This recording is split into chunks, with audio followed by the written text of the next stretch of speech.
Hello, Internet! Gino, aka That Pinguino, here again with another deep look. This time I'm taking a look at Chocobo Racing for the PlayStation 1, a hot 1999 square joint. And the reason why I'm looking at this game is because I had a PlayStation 1 when I was little, and I did not have an N64 and until a couple years later. So I did not play Mario Kart as my seminal kart racing game. Instead, I played Chocobo Racing. A lot of Chocobo Racing. So I figured I would share a little bit of my knowledge about this. It's reasonable. This game should be forgotten. It's fine. It's not exceptional. It's very mediocre. But it holds a special place in my heart, so I felt I should share. One thing that sets this game apart from Mario Kart is that it has a story mode, like an actual story mode. They put effort and time into it. The actual story itself, it's lame. It's bare bones. It's a kart racing game. It's a story mode in a kart racing game. It's not very good. But the presentation is oddly, like, they put a bit of time into making this look like a pop-up storybook, which is kind of funny. It's told by Sid. You've got Moogles, you got Chocobos, all the fine, fantastic Final Fantasy fan service that you could expect in a kart racing game. They got it in spades. And I feel like this little scene here it's emblematic of why this game exists. So, hello, what are you nice kids doing in a place like this? You better hand over your pennies and pence if you want to stay alive, mates. We've got a goblin with a weird accent, and you can see he's holding a knife to the Moogle's throat, and he's demanding money. He's saying, give me the money or this Moogle gets it. And the Moogle's, hey, you guys, do what he says. You better give him your money. Your leader's life is at stake. And so, we as the player are seeing the Moogle. We want to hang out with the Moogle. We want to kart race. We love Moogles and Chocobos and stuff. And there's a knife to their throats. And you gotta pay or else they're gonna get it. And so that's why you buy Chocobo Racing. Because you want the Moogle to be okay. You want to pay, square the money to not kill the Moogle. And so you do what they say and you buy a crappy kart racing game. So, now we get to pick our character for who we want to race with against Goblin Hood. All of the characters in single player, Chocobo, Mog, and Golem, everyone remembers Golem. All of them are basically the same in first player. The only difference is, depending on which character you pick, you won't have to face that character. And their central difference is their abilities. You've got Dash, Flap, and Grip Up. Chocobo's ability, Dash, is the best. So I'm going to want to pick Chocobo so that I don't have to deal with Chocobo during the race. Flap and Grip Up are terrible abilities. So the abilities are, well, like they said, they're abilities that during the race, see that top left bar in the top left-hand corner? That bar will fill up over the course of the race, and once it fills up, you can use it to, depending on what the ability is, have some sort of effect that's regular. It happens every single time. Unlike in Mario Kart, there is a constant kind of power-up in Chocobo Racing. In this case, I get a speed boost a couple times a race. Another differentiator from Mario Kart and other games in this genre is that in Chocobo Racing, you can actually see what abilities or what magic stones you're going to pick up before you pick them up. They're not all just question marks. So right now I knew that was going to be a haste or a dash stone. So I knew that was the one I want. I just took that one. If you pick a question mark stone, you get a truly random magic stone. To my knowledge, it is truly random. So if you see a bunch of stones that you don't want, sometimes go for the question mark. But unlike in other kart racing games, there's not a catch-up mechanic in Chocobo Racing. You're not going to get a bullet bill or a blue shell or some sort of super powerful item that's just going to bring you right back into a race. If you're behind, you're going to have to scrounge to get back in the race the old-fashioned way. Also, the magic stones you pick up, you can stack them. So if I picked up 2 dash runes, or 2 dash stones, or 3, you can stack them and get longer boosts. Like Blizzard, the ice magic. The first one will do a ice puddle, like a banana peel. If you get a second one, you'll get, I think, 6 or 7 ice puddles, and if you get 3, everyone in the entire race will lose control of their car for a couple seconds and then blow up. And that Blizzaga is probably the most devastating thing you can do to someone in this game, because it changes your orientation, and it's very hard to get reoriented once you get spun around, because in this game you can just go forward and reverse, and every character in this game corners really, really poorly. So you have to make this gigantic wide turn to turn around and face the right direction. It's pretty much a race over if you face the wrong direction, because there's no comeback mechanic. There's no way to come back from it. Unless your character is just wildly faster than everyone else, you're pretty much screwed if they can get you turned around somehow. So I'm going to go ahead and get out of the story mode. You're adventuring for Magicite. You're going to save the world because it's a Final Fantasy kart racing game. And you meet all sorts of Final Fantasy characters over the course of the game. Go ahead and show off the Grand Prix. So here's all the characters. We've got Bahamut or Bahamut, Chubby Chocobo, Behemoth, Golem, Squall, Black Mage, Mog, Chocobo, Goblin, and White Mage.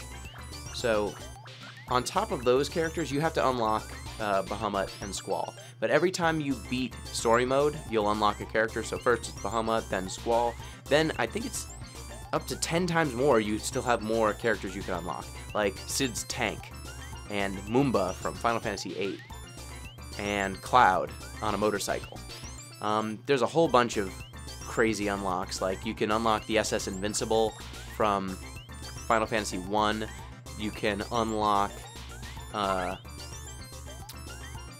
from Parasite Eve. So it's a really crazy... There's some crazy callbacks. Also, when you beat the game, you can make custom characters with...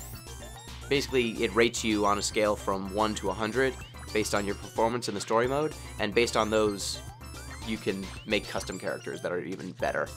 So I'm going to pick Vivi on one over here. Here are the abilities.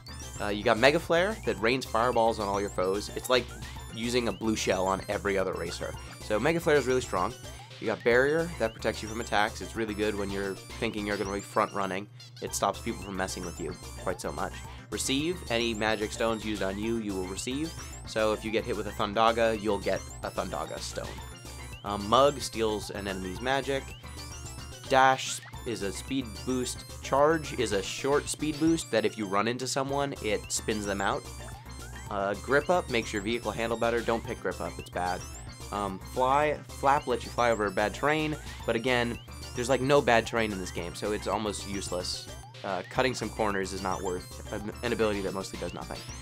Magic Plus increases your stone's magic power over time, so just by having a Firestone and holding onto it, it'll get pumped up to Fire-Aga. And Gunblade speeds you up until you take the lead, and every time you pass someone, you cut them with the Gunblade. So this is kind of the only catch-up mechanic. If you think you're going to be behind, pick Gunblade. Or maybe Magic Plus, because you won't get screwed with that much. I think I'm going to be a front runner, so I guess I want this to go as fast as possible, so I'm going to pick Charge. Let's pick my race courses. Fantasia, that's kind of the Rainbow Road of Chocobo Racing. Gingerbread Land. So there's a whole bunch of different levels. The Mithril Mines, Cid's Test Track, Moogle Forest. Every character has a level associated with them. A lot of the levels are just loops. There's only 3 levels, I believe, that you can fall off of and have, you know, someone fix you up and get you right back on the course. There's not a lot of real issues when it comes to falling off the course and stuff like that. Even taking corners isn't that hard. The different spells you will see over the course of the game. There's Haste, which is pretty good, or Quick. I think it's Haste, but... Or Dash. I think Dash is what they call it. That one's pretty good. There is Blizzard, Fire, Thunder, Ultima, which hits everyone, which causes either everyone to spin out or take a crash like they got hit with a green shell or something, or just blow up like they got hit with a blue shell. So Ultima is the strongest magic in this game. The other ones are Mini, which will shrink everyone else, which will cause them to slow down a little bit. There's Reflect, which will bounce a spell off of you. It doesn't actually hit the user, it's just a defensive thing, so it will stop people who are further back in the race from stopping you from progressing. There are... Doom is one of the big ones. After 10 seconds, it will cause one of your opponents to crash, like they got hit with a green shell or something. All of these spells get stronger the more of them you stack. Like, if you stack 3 minis, everyone gets so small they go like 20 miles per hour, or whatever the equivalent of miles per hour is in this game. Oh, it is miles per hour, but it's so darn slow.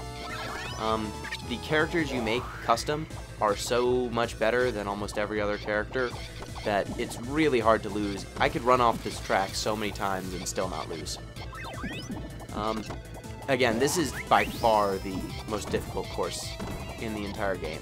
It's not really even close. Something worth mentioning about flying characters is that I mentioned that Flap is a terrible ability. It's largely because the flying characters in this game, Black Mage, White Mage, and Bahamut, they fly naturally. You don't need to give them an ability to make them fly. So they will ignore... You can just go ahead and cut corners with them all day long.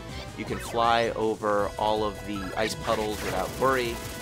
Just all of it is in your favor when you're picking a flying character. And since your character's speed and like cornering abilities aren't really determined by which character you pick, there's no good reason not to pick a flying character. If you're gonna make a custom character, pick a flying one. Yeah, this game is not balanced.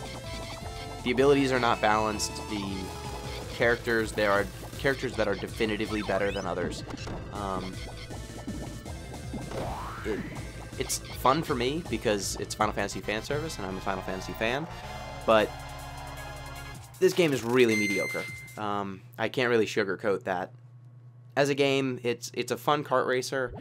I like that there's not something as degenerate as snaking in this game, but there's also not a skill ceiling that is as high as snaking. So in this game, if you're pretty good about taking your corners and not doing anything too dumb in the race, you'll be in it. If you get the better magic, you can win pretty easily. But it's never the complete destruction that something like snaking allows in Mario Kart and other kart racing games.